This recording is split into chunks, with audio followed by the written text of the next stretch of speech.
So hello students, welcome to my channel. आज के video में आप लोगों का बहुत बहुत स्वागत है। आज के वीडियो के अंदर हम बात करेंगे वेव फ्रंट के ऊपर कि वेव फ्रंट एक्चुअल में होती क्या है। हम अभी पढ़ रहे हैं वेव ऑप्टिक्स। तो वेव ऑप्टिक्स के अंदर वेव फ्रंट यानी कि तरंगाग्र एक बहुत ही बड़ा टॉपिक है और बहुत ही ज़्यादा इम्पॉर्टेंट है। और इसको समझने के लिए हमें काफ़ी थोड़ा सा बेसिक समझना पड़ेगा, जो कि हमने पिछली बार समझा था। तो जो मैंने पिछली वीडियोस के अंदर आपको काफ़ी चीज़ें डिस्क्राइब की कि भाई वेव्स क्या होती है, एम्पलीट्यूड क्या होता है, और फेस क्या होती है, और फेस डिफरेंस क्या होता है, पर डिफरेंस क्या होता है, ये सब कुछ मैं आपको पिछली वीडियोस में समझा चुका हूँ।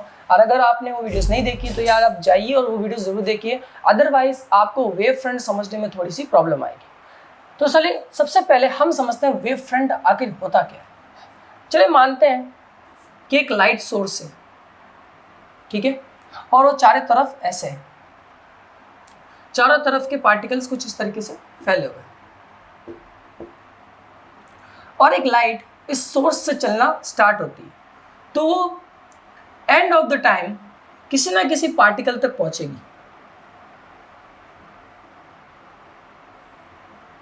किसी ना किसी पार्टिकल तक पहुंचेगी। ये लाइट इस सोर्स से निकलकर यानी कि स्रोत से निकलकर किसी ना किसी पार्टिकल तक पहुंच रही है। इसी को मतलब टी टाइम में ये लाइट x डिस्टेंस ट्रैवल करती है और एक पार्टिकल तक पहुंचती है, यानी कि एक पॉइंट तक पहुंचती है। अच्छा, ये जहां तक भी पहुंचती है, इनका फेज क्या होता है? सेम होता है। फेज यानी कला, इनका फेज कला हमेशा सेम होती है। कैसे? कि जैसे ये इस तरीके से ट्रैवल कर रही है, ये लाइट इस तरीके से ट्रैवल कर रही है, तो इनका जो एम्पलीट्यूड होता है वो हमेशा क्या होता है? सेम होता है। चाहे वो लोअर हो चाहे वो अपर हो, हर तरीके का एम्पलीट्यूड इसमें क्या होता है? सेम होता है। और इन्हीं को कहा जाता है वेव फ्रंट, तरंगाग्र। कि जब किसी स्रोत से कोई लाइट निकलती है तो वो लाइट जहां तक जिस पार्टिकल तक की डिस्टेंस ट्रैवल करती है, उसका बिंदु पर यानी कि लोकस ही क्या कहलाता है? तरंगाग्र कहलाता है। तो ये वेव फ्रंट की सबसे छोटी डेफिनेशन है, इतनी कोई हार्ड नहीं है, बहुत ही ज़्यादा इजी है और इजी टू अंडरस्टैंड है ये। क्योंकि हमें एक सोर्स की ज़रूरत है, उस सोर्स से जो लाइट निकलेगी उस लाइट से क्या होगा? वाइब्रेशंस होंगे, और वो लाइट जाहिर सी बात है किसी ना किसी पार्टिकल तक पहुँचेगी। तो मैं इसको अभी आपको और अच्छी तरीके से भी समझाऊंगा, तो आगे चलेंगे इसके बारे में। तो सबसे पहले अब हम समझते हैं कि वेव फ्रंट्स आखिर कितनी तरीके के होते हैं, तो सबसे पहले वो डिस्कस करेंगे। समझ गए? चलिए, अब वेव फ्रंट्स होते हैं तीन तरीके के। एक होता है प्लेनर, एक होता है सिलेंड्रिकल, और एक होता है कोप्लेनर। सॉरी, एक होता है सर्कुलर। सर्कुलर यानी कि वृत्तीय, ठीक है। और एक होता है अपने सिलेंड्रिकल,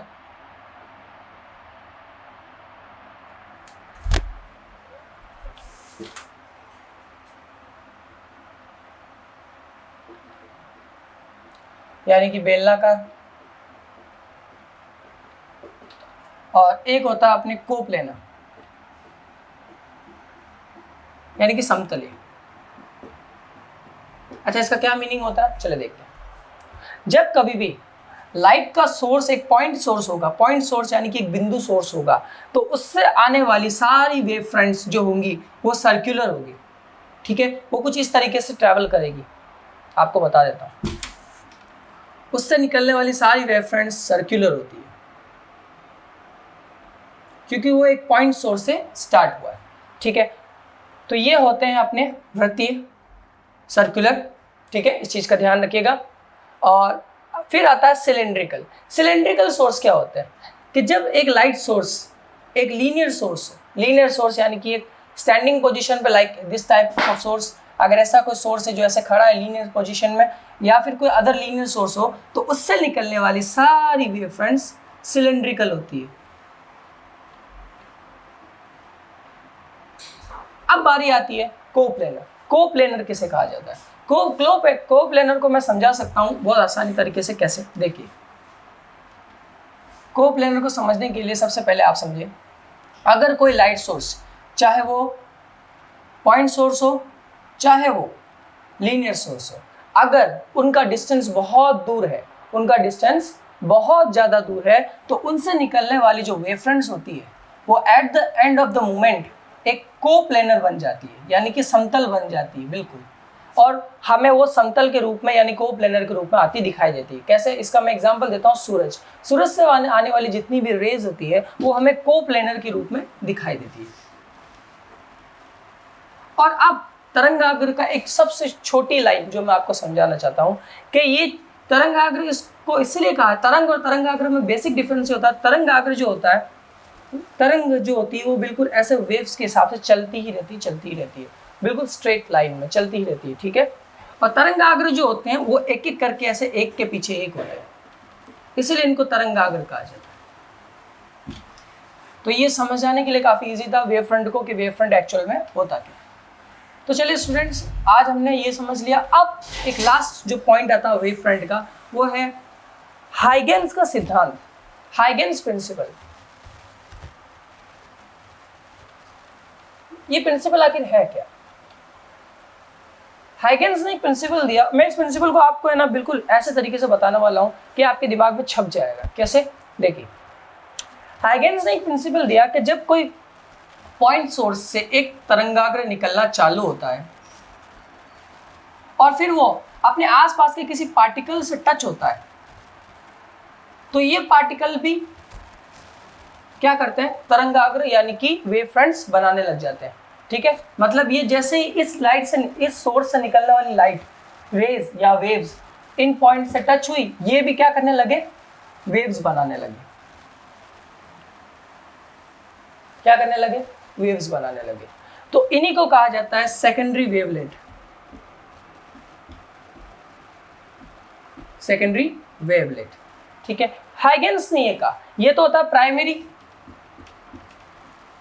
और ये होता है सेकेंडरी, सेकेंडरी वेवलेट बोलते हैं। अच्छा चलो मैं इसको आपको आसानी से समझा देता हूँ अगर ये आपको समझ में नहीं आया। ये बहुत इजी है आपको समझाने के लिए, क्योंकि ये सब चीज़ आप अपने बचपन में ट्राई कर चुके होंगे। कैसे? कि जब हम मानते हैं कि एक तालाब है और तालाब के अंदर कुछ पत्थर ऐसे पड़े हुए,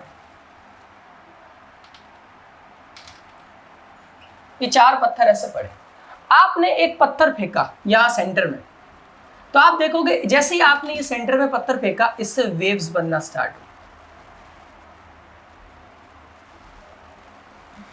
ये वेव्स जैसे ही टच करती है इनको, तो आप अगर गौर से देखोगे तो कि ये भी अपनी खुद की वेव्स बनाना स्टार्ट कर देते हैं।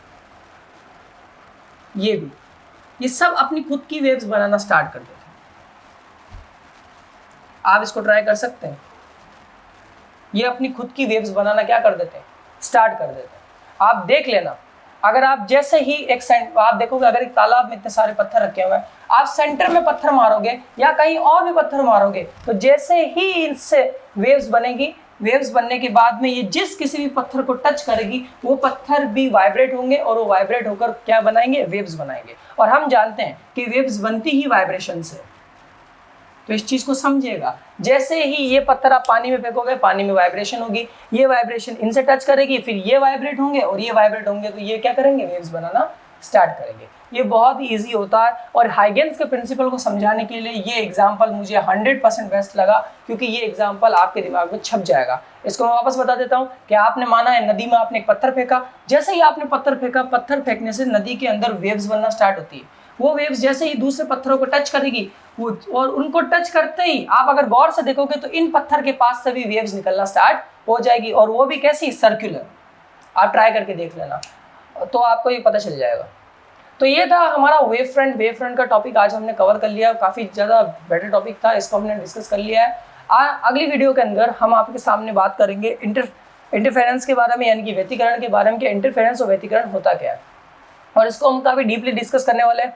और जैसा कि मैंने कहा था कि IIT JM के ऊपर मैं अपना मैथमेटिकल फिजिक्स का कोर्स स्टार्ट करने वाला हूँ, तो सून वो आने वाला है। तो प्लीज़ आप सब्सक्राइब कर लीजिएगा, शेयर कर लीजिएगा मेरी वीडियो को, ताकि आप IIT JM की प्रिपरेशन कर सकते हैं मैथमेटिकल फिजिक्स की। मेरे पास कुछ हैंड रिटन नोट्स भी पड़े और काफ़ी कुछ मटेरियल भी, स्टडी मटेरियल भी मेरे पास अवेलेबल है, वो आपको मिल जाएगा।